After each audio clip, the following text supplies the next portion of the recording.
G'day, ladies and gentlemen. ScottyD here from the Australia's Tabletop Wargaming Network, and welcome into our next installment in our series, From Sprue to Tabletop.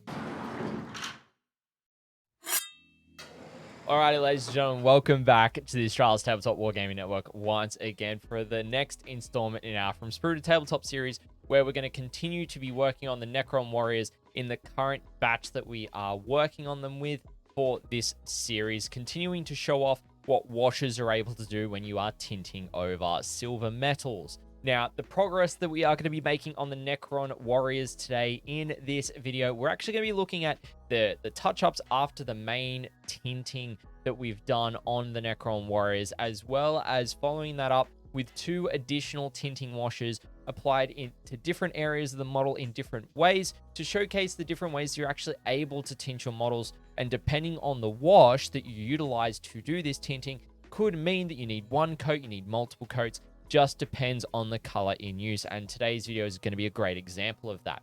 So before we jump in, I want to thank everyone who has been joining us here on the ATWN YouTube side. Really appreciate those who have been subscribing, commenting on our content, as well as liking our videos as well. Really, I do appreciate your support and helping us push towards enabling community monetization here on YouTube, as well as eventually reaching YouTube partner as well. But let's jump into today's video. Now, previously, we have discussed the touch-up step when we were working on that Space Marine Assault Intercessor, and you can go and watch a video fully on that if you want to see what that looks like in full. But we're going to give a bit of a brief breakdown in terms of what the touch-up step is all about and how it actually applies here. So just briefly, touch-ups are where you get different colors that you need to actually clean up some of the base coatings that you have done to leave a nice clean base coat stage before you move on to the next steps. So for these Necron Warriors, however, we only need to do 1 color touch-up, and that is going to be of the Runefang steel that we base coated using the dry brushing method on these miniatures. So let's jump over to the hobby desk now, and we can start working on this stage of their progress so we can continue to apply washes to them later on in this video. Alrighty, everyone. So we are going to be picking up the Necrons where we left them off. So in the previous video, what we've done is we've gotten the first 2 coats of the Drakenhof Nightshade done on the body, and we were kind of a little liberal in some areas. So what we're going to do in the first part of this video, actually painting up, is we're going to go through with Runefang Steel, and we're going to do a whole bunch of touch-ups, primarily on the chest crest and at some of the parts around the guns as well. We don't need to worry about the shoulders as much as they're going to get painted over with orange. And so for this one, we've got our good friend Runefang Steel that we're working with now. We've got to give it a nice good shake up, and having done so, just going to grab out a decent amount of it here. Not as much as we probably would use if we were dry brushing, so we can actually not need as much out on the palette. And of course, there's a little bit of extra gunk that's actually decided to come loose from the paint pot. We'll clean off our regiment brush, and I'm going to actually be using a combination of 2 different brushes. We're going to use an older detail brush and an older insane detail brush, just depending on the areas we're working with, just so we can actually get in there, get the work done. So we'll use the detail brush for some larger areas that we need to, and the insane detail brush for some of the smaller areas. So we'll start off with the insane detail brush, and we're just going to get some of the Runefang Steel on our brush. And where we're going to actually start with these touch-ups is actually just on the chest crest.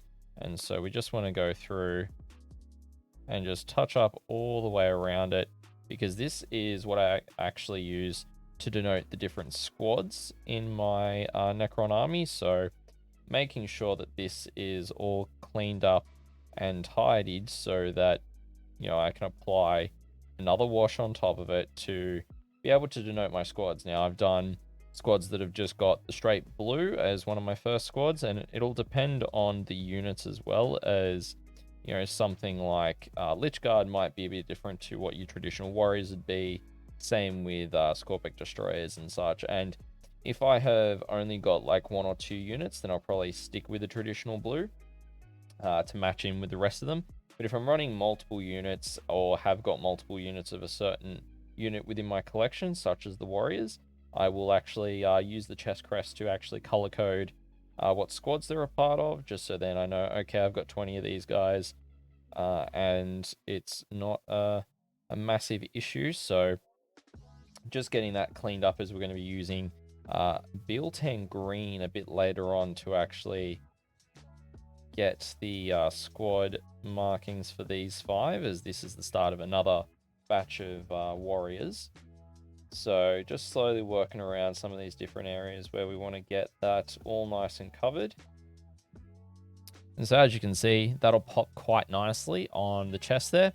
And then we're just going to look around on some of the different areas for the Gorse rifle and just make sure this is all good. So we're going to go around and do it on all of these guys.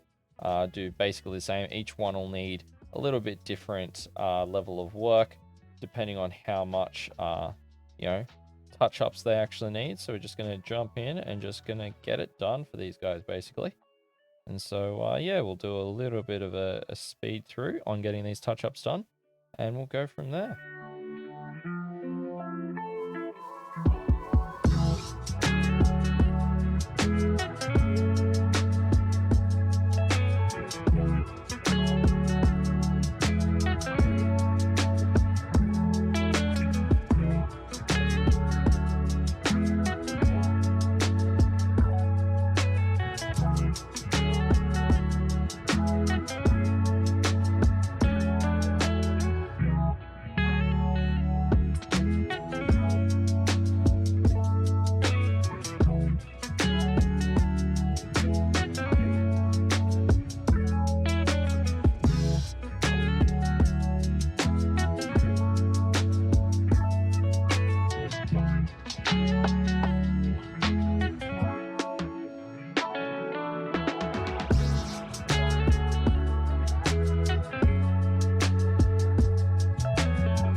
And then we have it. We have actually just finished up all of the touch ups on each of these 5 Necron Warriors.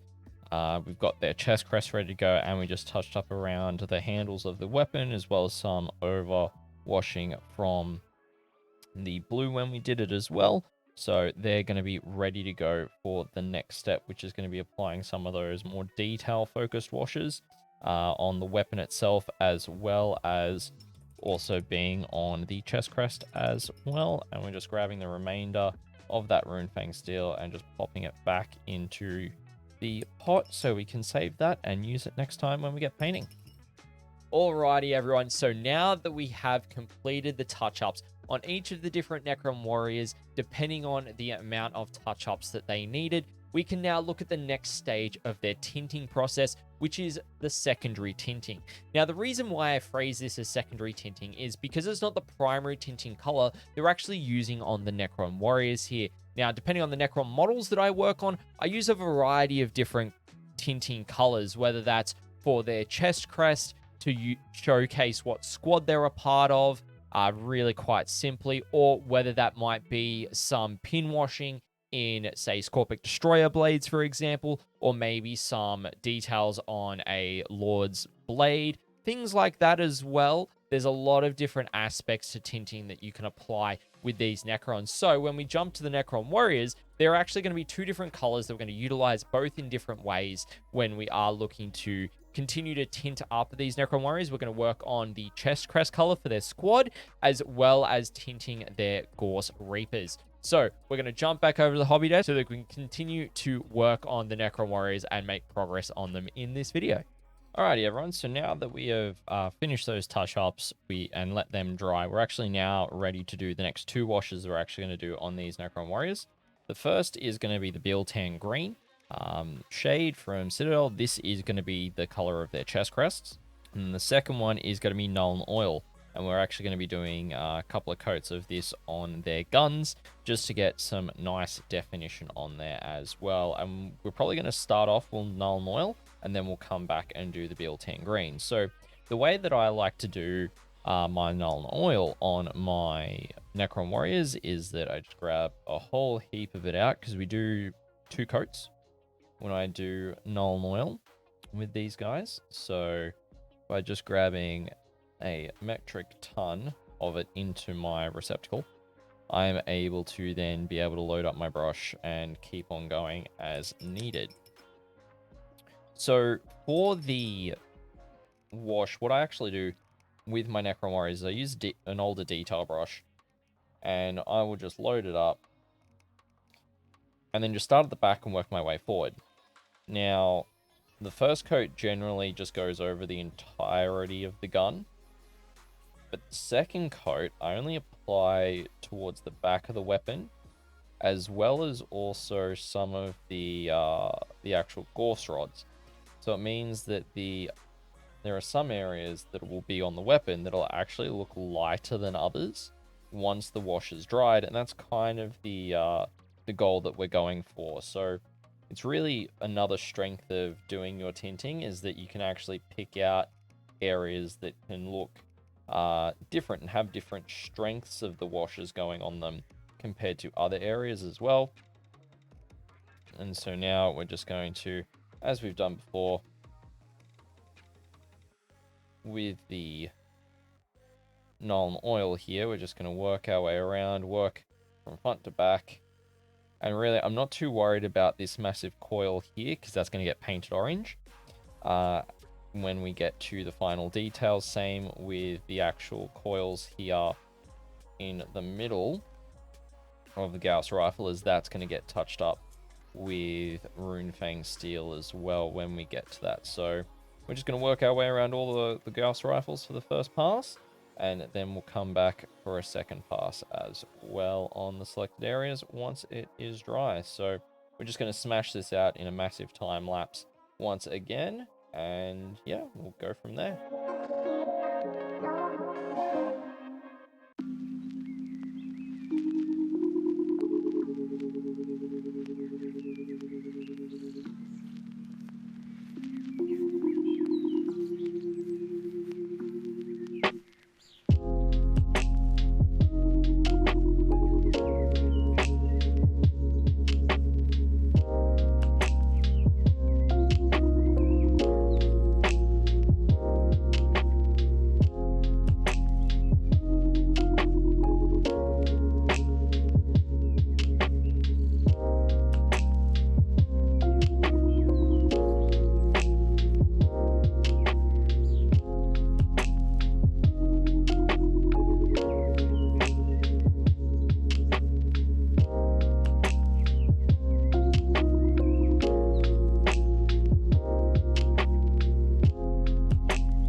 Alrighty, so that is the first coat done on the Gorse weapons for these Necron Warriors. We're going to give them a little bit of time to dry, and then we'll come back to them in a little bit and do the second coat of the null and oil on them. Alright, so now that the first coat on the 5 Necron Warriors we've been working on has dried for the most part on their Gorse weapons, I'm actually going to show you what a finished Necron Warrior looks like. And so you can kind of see where we've done a second coat of the wash compared to where we've done it first. And primarily it is just this bottom bar here and the front of the weapon.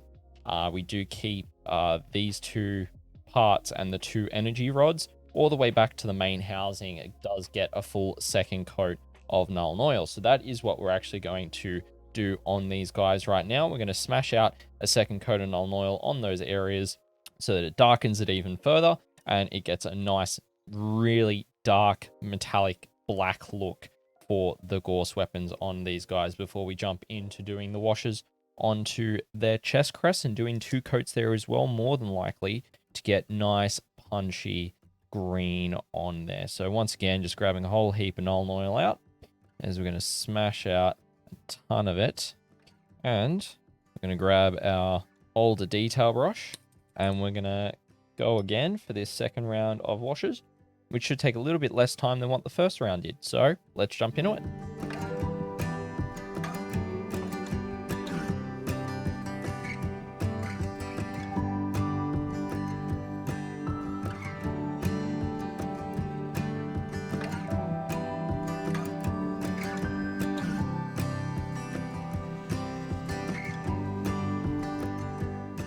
Now you notice as I am doing this wash that I'm being a lot more careful the second time around, because we don't want to get it on some of those areas where we only want the first coat. And this is the main reason why I use a detail brush when doing the washes at this stage, rather than just doing it with the traditional wash brush. So then I'm actually able to control a lot more where the wash actually goes, how much is actually applied, where it's applied, and it's such throughout this entire process. So then I'm not getting any of the wash where we don't want it for the second coat, as well as then also being able to make sure that the first coat was in all the nooks and crannies of where we wanted it to be a lot stronger in comparison to that first coat as well.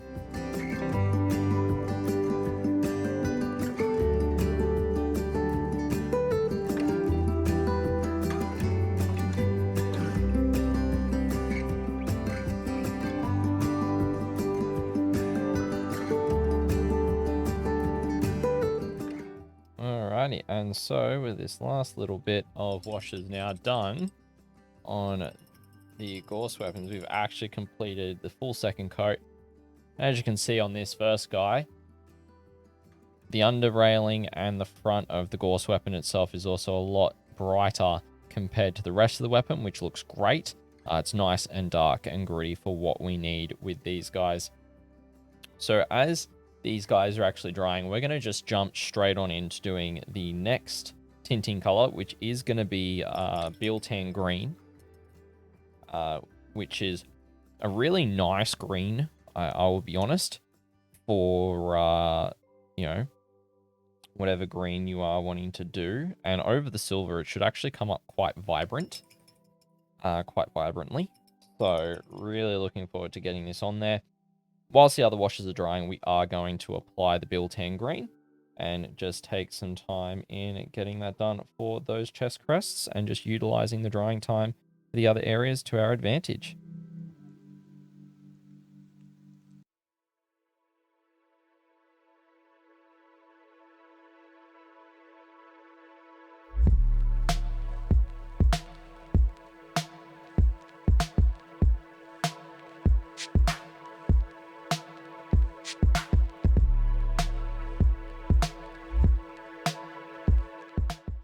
All right, so that is the first coat of the green done. So we're going to have a look at the first guy that we've done, which has got it starting to dry.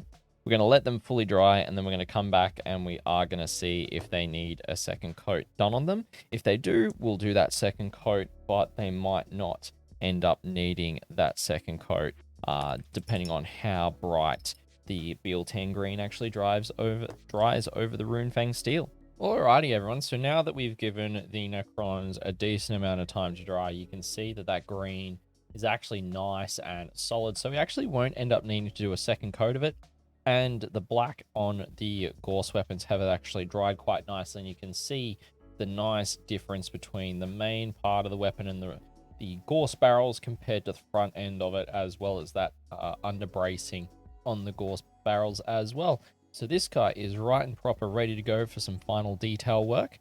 And yeah, then he will be finished painting, much like the rest of the other 5 as well.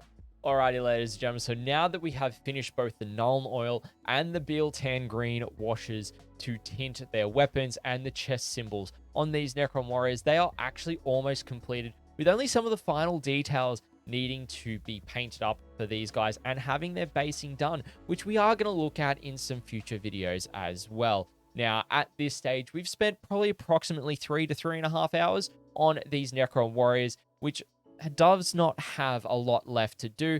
Now, time-wise, this does equate to being about 40 minutes of work per miniature so far, but remember that the entire time that we are actually painting, we aren't having to wait for these models to dry to do the next stage on them, because as we work on the next model, the previous one that we finished working on has been drying and will dry as we keep on going through the batches. And that's really a great example of how batch painting is working, which we're showcasing in these videos as well. So in the next video, we will be picking up these Necron Warriors to finish off their painting with some of the final details that we need to do on them as well. Alrighty, ladies and gentlemen, well, I want to thank you for watching today's video here on the ATWN. Really appreciate you continuing to come along the journey with us as we keep on painting up these Necron Warriors, as well as learning and developing your own painting skills in this lovely game of Warhammer 40,000 and the miniature wargaming hobby in general. But ladies and gentlemen, if you do have any feedback on these videos, feel free to leave it down in the comment section below. If you did enjoy the content, feel free to hit it with a like. And if you want to catch more content from us here at the ATWN, feel free to subscribe to the channel, turn on that notification bell so you'll be notified as to when we are releasing more content, not just for the From Sprue to Tabletop series, but also from our How to Play Warhammer 40,000 10th Edition series, tournament previews, tournament coverage, and ITC South Pacific snapshots as well. Now, if you want to catch us live as well, feel free to head over to Twitch and follow us over at the Australis TWN channel, where you can catch hobbying sessions with myself, as well as the tournament coverage we do and tournament previews, where you'll be able to interact with us. You can ask your hobbying questions if you don't feel like asking here as well as join our amazing community there as well. And I want to thank everyone who does financially support us via Twitch and YouTube that are popping up on the screen right now. Really appreciate your patronage, and your financial contributions really help us to continue to do the work that we do here at the ATWN with creating the videos, as well as doing the tournament coverage across the Australian tournament scene as well. But ladies and gentlemen, thank you so much for watching, and I hope to catch you in the next video.